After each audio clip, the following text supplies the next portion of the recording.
우리는 살면서 한 번쯤은 병원에 가게 되고 의사의 조언이나 치료를 받아야 하는 순간을 맞이합니다. 그런데 의사를 전적으로 신뢰해야 하는 걸까요? 아니면 의사도 실수하거나 잘못된 정보를 제공할 수 있는 존재로 봐야 할까요? 오늘 이 질문에 대해 깊이 탐구해 보겠습니다. 의사는 생명과 건강을 다루는 전문가입니다. 그들의 지식과 경험은 우리가 스스로 해결할 수 없는 문제를 해결하는 데 필수적입니다. 특히 응급 상황에서는 의사의 판단이 생사를 가르는 경우도 있습니다. 따라서 기본적으로 의사를 신뢰하는 것은 중요합니다. 하지만 여기서 한 가지 짚고 넘어가야 할 점이 있습니다. 신뢰는 맹목적이어서는 안 된다는 것입니다. 예를 들어 여러분이 비행기를 탈 때 기장의 능력을 신뢰하지만 만약 기장이 술에 취해 있다면 비행기를 타지 않을 것입니다. 마찬가지로 의사를 신뢰하되 필요할 때는 확인하고 질문하는 차세가 필요합니다. 의사도 결국 인간입니다. 그렇기 때문에 실수를 저지를 가능성이 있습니다. 미국의 한 연구에 따르면 의료사고는 사망 원인 중 세 번째로 꼽힌다고 합니다. 이는 의사도 완벽하지 않다는 것을 보여줍니다. 또한 의사의 전문 분야와 경험에 따라 진단과 치료 결과가 크게 달라질 수 있습니다. 그래서 여러분이 진단이나 치료 계획에 의문이 든다면 두 번째 의견을 구하는 것이 중요합니다. 다른 병원이나 다른 의사에게 진단을 받아보는 세컨드 오피니언은 여러분의 건강을 지키는 데 큰 도움이 될 수 있습니다.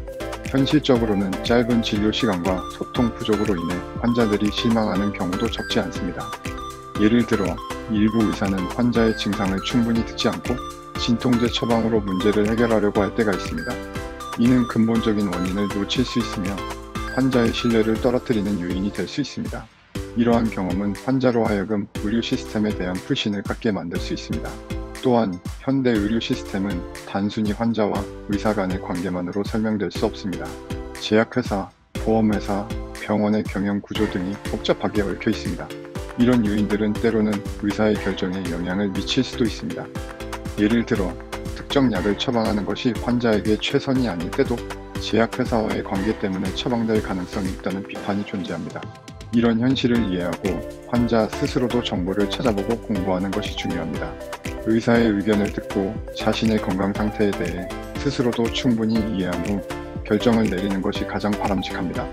의사를 신뢰하기 위해 가장 중요한 요소 중 하나는 소통입니다. 의사와 환자 간의 소통이 원활하지 않으면 오해가 생기기 쉽습니다.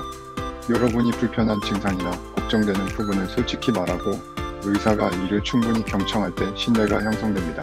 또한 의사의 설명이 이해되지 않을 때는 주저하지 말고 질문해야 합니다. 이 약의 부작용은 무엇인가요? 왜 이런 치료를 추천하시나요? 같은 질문은 당연히 할 수 있습니다. 좋은 의사는 환자의 질문에 기꺼이 답하고 그들의 불안을 해소하려 노력할 것입니다. 그렇다면 어떻게 의사를 신뢰할 수 있을까요? 몇 가지 팁을 드리겠습니다. 의사의 전문 분야와 경력을 확인하는 것이 필요합니다. 특히 복잡한 수술이나 치료를 받기 전에는 꼭 필요한 과정입니다. 주변 사람들의 추천이나 온라인 리뷰를 참고하는 것도 도움이 됩니다. 물론 이것이 전부는 아니지만 좋은 참고 자료가 될 수 있습니다. 중요한 결정을 내리기 전에 다른 의사의 의견을 들어보는 것도 좋습니다. 의사의 조언을 듣고 관련 정보를 스스로 찾아보는 것도 필요합니다. 하지만 지나치게 인터넷 정보에 의존하는 것은 위험할 수 있으니 주의하세요. 의사를 믿을 수 있는가라는 질문에 대한 답은 그렇다. 하지만 맹목적이어서는 안 된다입니다. 의사는 전문적인 지식을 가진 전문가지만 그들도 인간이며 의료 시스템의 한 부분일 뿐입니다.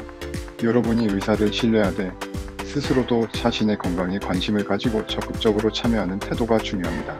여러분은 의사를 얼마나 신뢰하시나요? 그리고 오늘 영상에서 다룬 내용에 대해 어떻게 생각하시나요? 댓글로 여러분의 의견을 들려주세요.